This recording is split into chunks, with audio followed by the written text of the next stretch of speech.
شیشے تے نہ گراؤ، شیشے تے نہ گراؤ۔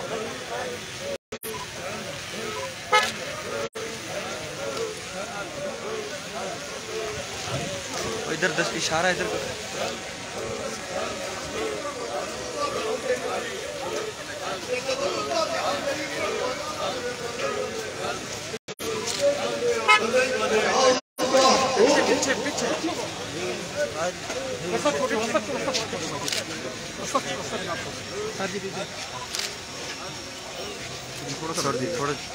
تھوڑے جو پیچھے ہو جاؤ نا، ایک منٹ۔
جگہوں پہ بیٹھ جائے، آگے جگہ نہیں ہے، اپنی جگہوں پہ بیٹھ جائے، تشریف رکھیں۔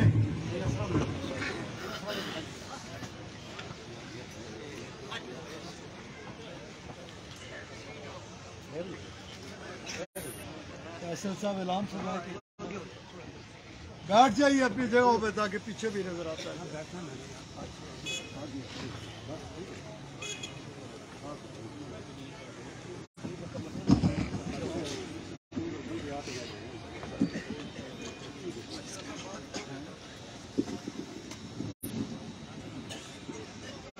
تمام حضرات جو پنڈال سے باہر ہیں وہ بھی پنڈال میں آ کے محفل میں بیٹھے۔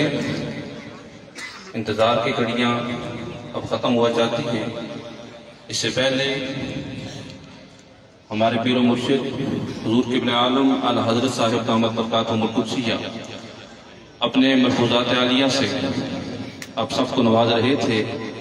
اللہ تعالیٰ ہمارے پیر و مرشد کا سایہ صحت و سلامتی کے ساتھ تادیر ہمارے سروں پہ سلامت فرمائے۔ اللہ تعالیٰ آپ کے فیضان سے وافر حصہ ہم سب کو عطا فرمائے۔ اب میں نہایت ادب کے ساتھ اس شخصیت کو دعوت خطاب دینے جا رہا ہوں پوری دنیا میں جن کی پہچان کوئی اور نہیں، ہر جگہ ایک ہی صدا، ایک ہی نعرہ لگانے والے قال اللہ و قال رسول کی صدائیں، ہر جگہ پہ امت کے تعلق کو اللہ اور اس کے رسول صلی اللہ علیہ وآلہ وسلم کے ساتھ جوڑنے والے، جن کا پیغام حقیقی خانقاہی نظام کا جو پیغام ہے وہ پیغام ہے جو محبت کی بات کرتے ہیں، امن کی بات کرتے ہیں، جو محبت، پیار، امن اور اس کے ساتھ ساتھ جوڑنے کی بات کرتے ہیں۔ اور یہی خانقاہی نظام کا اصل، خانقاہی نظام کی اصل ہے کہ خانقاہ میں کوئی بھی جائے، جو بھی جاتا ہے اسے وہاں سے محبت ملتی ہے، پیار ملتا ہے۔ جہاں اپنے کلام کے ذریعے، اپنی گفتگو کے ذریعے عقیدہ اہل سنت کا تحفظ کرتے ہیں، جہاں لوگوں کے عقائد کی اصلاح کرتے ہیں، جہاں لوگوں کے اعمال اور احوال کی اصلاح کرتے ہیں، وہیں المعہد المحمدی علی کی صورت میں عیدگاہ شریف میں ایک عظیم الشان دستگاہ کا قیام فرما کر لوگوں کی علمی پیاس کے بجھانے کا بھی ایک اعلیٰ انتظام آپ نے فرمایا۔ اللہ تعالیٰ آپ کا سایہ تا دیر امت مسلمہ پہ سلامت فرمائے، اور اللہ کریم نے آپ کو جو عزتیں عطا فرمائی، اللہ تعالیٰ ان عزتوں میں دوام عطا فرماتے ہوئے ہر آنے والے دن آپ کی عزتوں میں، مقام میں، مرتبے میں، اور اللہ تعالیٰ نے جو مشن آپ کو عطا فرمایا اس مشن میں اللہ آپ کو ترقیاں عطا فرمایا۔ میں نہایت ادب کے ساتھ دعوت خطاب کے لیے ملتمس ہوں پیر طریقت، رہبر شریعت حضور سید